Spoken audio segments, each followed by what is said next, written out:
The light from the window stretched across the kitchen floor, touching a pile of folded laundry and a simmering pot of chicken soup. It was Ryan's favorite, a recipe she had made since he was little. He used to say it tasted like home. Now, he lived in the city with Olivia, and the only time he mentioned her cooking was to joke that it smelled old-fashioned. Vivian brushed it off, the way mothers do when love makes excuses. She added a pinch of dill and stirred slowly, trying to ignore the dull pressure in her chest. It had started earlier, a faint tightness that refused to leave. She told herself it was just fatigue. 66 wasn't young, but she still moved like a woman who believed she had to keep going. The towels needed folding. The soup needed stirring. Everything had to be done before she could rest. Then the spoon slipped from her fingers. The sound of metal on tile echoed too loud in the empty kitchen. Her knees buckled. The floor came fast. A sharp, cold pain spread through her left arm as she tried to breathe. She reached for the counter but missed. Her cheek met the tile. The world narrowed to light, breath, and fear. Her hand fumbled for the phone. She pressed the first name on her list, Ryan. It rang twice. "Hey, Mom," his voice came through, bright and distracted. In the background she heard laughter, plates clinking, music celebration. "Ryan," she managed, her breath shallow. "Something's wrong, I think." His tone shifted only slightly. "Mom, it's Olivia's birthday, we just sat down. Can I call you tomorrow?" There was a pause, the kind of silence that measures distance. Vivian whispered, "I think I need an ambulance." He sighed, annoyed. "Then call 911, Mom. That's what they're for." The line went dead. The phone slipped from her hand. The soup boiled over. Somewhere outside, a car passed and everything went still again. She lay there on the floor, the air thick and cold, realizing the truth that would change everything. Her son had chosen dinner over his mother. Vivian woke to a wash of white light and the sterile hum of machines. The air smelled of antiseptic and metal. She blinked until shapes formed walls, curtains, nurses moving with quiet urgency. A voice spoke from somewhere above her head, calm but distant. "Mrs. Cole, you're at Cleveland Memorial. You collapsed at home. The ambulance got to you just in time." She tried to remember who had called them. Her mind replayed the moment, the fall, the call, the click of the phone. Ryan's voice still echoed light, distant, impatient. She looked at the door, expecting it to open, but it didn't. Hours passed. A nurse came in, checked her vitals, smiled kindly. "Is someone coming to see you?" she asked softly. Vivian shook her head. "No one's coming." The nurse nodded as if she already knew. Vivian turned her eyes to the ceiling. The beeping of the heart monitor filled the silence. It reminded her of lullabies she used to hum when Ryan was small. Back then, he never wanted to fall asleep alone. She would sit beside his bed until his breathing steadied. Now, years later, she lay in a hospital bed alone, her own breathing shallow and unsteady, with no one to stay by her side. She closed her eyes and drifted through memories. When he missed rent, she paid it. When Olivia lost her job, Vivian quietly covered their bills. Each time she told herself it was what mothers do, hold the world together so their children don't have to. But that night in the hospital she began to wonder, who holds the mother when she falls apart? The nurse returned, adjusted the IV, and whispered, "Try to rest, sweetheart." Vivian nodded, though her eyes stayed open, fixed on the door. No footsteps came. No voice said, "Mom, I'm here." The machines kept their rhythm, steady and indifferent. The heart might have been healing, but the ache inside her chest was not. Somewhere between the hum of fluorescent lights and the cold of the sheets, Vivian understood the truth she had refused for years. Love, when it goes unanswered, begins to fade without noise or ceremony. Morning light crept through the hospital blinds, thin and colorless. Vivian hadn't slept. The doctor entered with a clipboard, his tone gentle but brisk. "You experienced an episode of atrial fibrillation, Miss Cole. It's manageable, but you'll need rest and less stress." Rest, less stress. The words almost made her laugh. What could be heavier than years of carrying someone else's burdens? She nodded anyway, the polite kind of nod women learn after decades of being told to stay calm. When the room emptied, she stared at the ceiling and thought about Ryan's voice. It hadn't been cruel, just careless, effortless. That was what hurt the most. He hadn't meant to wound her, he simply didn't think she mattered enough to stop dinner for, and somehow that made it worse. Her mind sifted through 1,000 small moments she'd brushed aside. The time Olivia wrinkled her nose at Vivian's homemade pie and said, "We don't really eat those old-style desserts." The way Ryan laughed, embarrassed instead of defending her. The birthdays he forgot, the phone calls that came only when he needed money, the polite were just so busy that excused everything. All of it had stacked quietly inside her, unnoticed, unspoken. And now, lying in a sterile bed under a blank ceiling, she could finally see the pattern. It wasn't one bad night, it was a lifetime of being useful, not loved. Vivian reached for the small notepad the volunteer had left beside her bed. Her hands trembled slightly as she wrote, not a diary entry but a plan. 3 lines in careful script. 1. Call my lawyer. 2. Review accounts. 3. Change the locks. She set the pen down and exhaled. It wasn't rage. It wasn't bitterness. It was clarity, the kind that arrives when the noise finally stops and all that's left is truth. For the first time in years, Vivian wasn't thinking about how to make Ryan's life easier. She was thinking about her own. The following afternoon, Vivian returned home. The cab driver carried her small overnight bag to the porch and wished her well. Inside, the air felt stale, as if the house itself had been holding its breath. The broken bowl still lay on the kitchen floor, a dried circle of soup beneath the table. Vivian stood there for a long moment, staring at the mess, until she realized it looked exactly how she felt: split, spilled, forgotten. She knelt carefully, her joints stiff but steady. One by one she gathered the shards, placing them into a trash bag. When the floor was clean, she washed her hands, turned on the kettle, and opened her laptop. The list she'd written in the hospital sat beside her. She read it again. Then she began. The first call went to her lawyer, Mr. Lewis. "Miss Cole," he said kindly, "how are you feeling?" "Better," she answered, "and ready to make some changes." She told him to remove Ryan's name from the will and cancel all trust distributions immediately. There was a pause on the line, the quiet of a man who'd heard many kinds of heartbreak, but knew better than to ask questions. He simply said, "I'll prepare the documents." The second task was financial.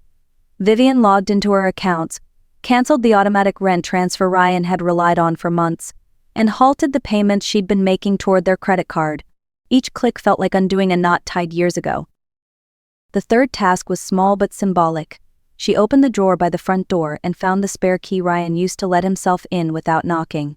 Attached was his old apartment key, from a place he hadn't lived in for 3 years. He never updated it because he never needed to. She'd always open the door. Vivian slipped the keys into a small envelope and wrote on it in neat letters, "Return to sender." She placed it in the mailbox for the afternoon pickup. By the time the kettle whistled, the kitchen was spotless again. She poured herself a cup of tea, sat down at the table, and listened to the silence. For once it didn't sound lonely, it sounded clean. The next day, as sunlight faded through the blinds, a soft knock echoed at Vivian's door. She didn't need to look to know who it was. People like Ryan always came one day late, when guilt felt bearable and excuses sounded polished. Through the curtain she saw him standing on the porch, holding a bouquet of white lilies. His shirt was crisp, his smile rehearsed. She opened the door just enough to see his face. "Mom," he began cheerfully, "I came as soon as I could. Olivia threw a surprise dinner last night, and you know how it is, I couldn't just leave." Vivian said nothing. The pause unsettled him. "I brought your favorite flowers," he added, holding them out. "You love lilies." She didn't take them. "I'm not taking visitors today." Ryan blinked, caught off guard. "What, Mom? I drove all the way here." "I didn't ask you to," she said, her voice steady. He frowned, confusion hardening into irritation. "You're being dramatic. I already told you we were celebrating. It was one night." That word dramatic fell heavy between them. He had used it before, every time she asked for something small. A call, a visit, a little help. When she said she missed him, dramatic. When she said Olivia's words hurt her, dramatic. When she asked him to care, dramatic. Vivian looked at him, really looked. He wasn't cruel, he was simply comfortable with her pain. "No, Ryan," she said quietly. "I'm not being dramatic, I'm being clear." For a moment the air seemed to hold its breath. He opened his mouth, searching for the right defense, but none came. He tried again. "So you're shutting me out over one bad night?" "It wasn't one night," she said. "It was every night you didn't call, every birthday you forgot, every time I was a convenience instead of a mother." Ryan's hand tightened around the bouquet. The lilies trembled. He looked smaller now, unsure. She didn't raise her voice. She simply closed the door, gentle but final. The latch clicked, a quiet sound, yet it echoed louder than any argument could have. The silence after the door closed was heavy, but it was hers. For the first time, Vivian didn't rush to smooth things over. She made tea, sat by the window and watched Ryan's car pull away. He didn't look back. That night, the calls began. First Ryan, then Olivia. Vivian let them ring. The next morning, Olivia's voice filled the voicemail box, polite at first, then sharp. He feels terrible, Vivian. You can't just cut him off over one bad moment. Her tone softened to a sigh. Families fight, but you don't burn bridges over one mistake. One mistake.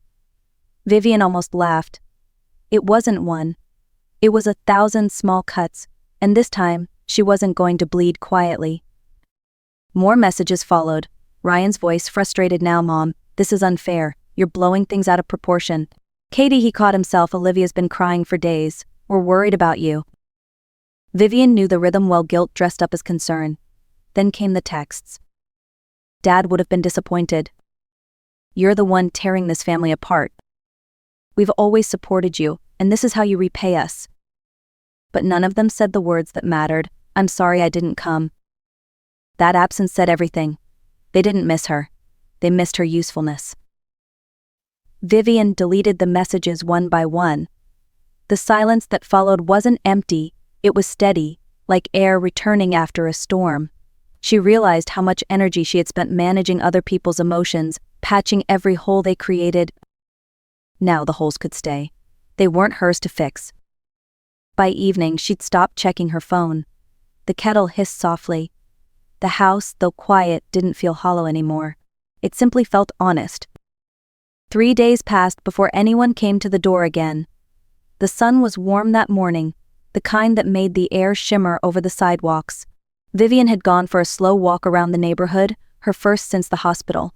She moved carefully, but with purpose. Each step felt lighter than the one before. Halfway down the block, she saw her neighbor, Mrs. Klein, tending to her garden. The woman looked up, wiped her hands on her apron, and smiled. How are you feeling, dear? We were worried. Vivian hesitated. Better, she said honestly. Mrs. Klein studied her a moment before speaking again. You know, she said, lowering her voice, some people don't deserve your loyalty. It's all right to walk away. Then she went back to her roses as if she hadn't just handed over the permission Vivian never knew she needed. Back home, the house no longer felt like a museum of old memories. It was just space, quiet, open, waiting. She sat at the table and opened her phone. Dozens of unread messages waited, blinking like warnings. She selected them all and pressed delete. Next, she dialed the hospital. I'd like to update my emergency contact information, she told the receptionist. Yes, of course. Who should we list? Me, Vivian said. Just me. When she hung up, a strange calm settled over her. The same kind she used to feel after finishing a long day of teaching, tired but fulfilled. She walked into the spare room that had always been kept ready for Ryan and Olivia. The bed was made, sheets tucked tight, as if waiting for guests who never came. Vivian opened the window. Fresh air swept in, carrying the scent of rain-soaked grass. She stripped the bed, folded the sheets, and boxed up the photos that lined the shelves. Birthdays, graduations, forced smiles.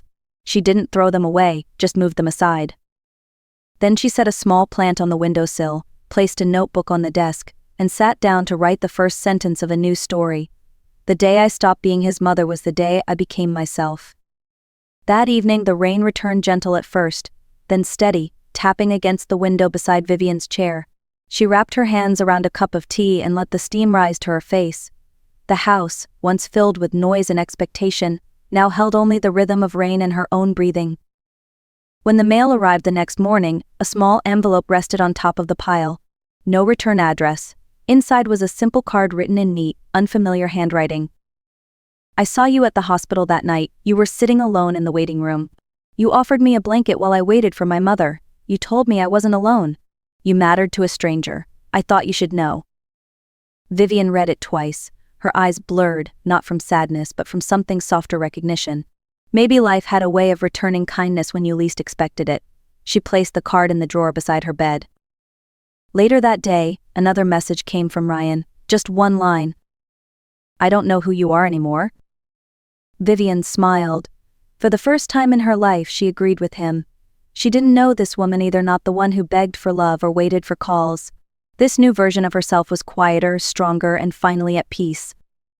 She looked around her living room, the books stacked neatly, the single vase of lilies she bought for herself, the sound of rain soft against the glass. Nothing felt empty, it felt complete. Vivian took a deep breath and whispered to the quiet, "I'm finally home." Then, as if speaking to every woman who had ever given too much, she added in her heart, "You don't have to earn love, you don't have to prove your worth. Sometimes walking away is the beginning of coming home to yourself." Days turned into weeks, and peace became a routine.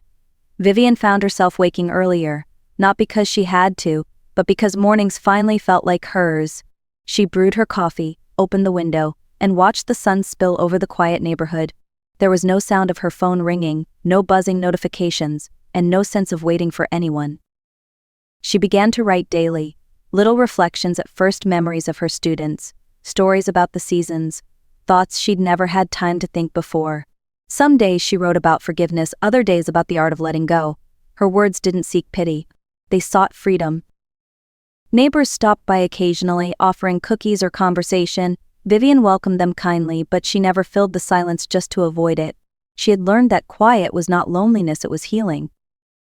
One afternoon she sat on the porch, a gentle breeze brushing her hair, the same porch where she had once waited for Ryan's car to pull into the driveway.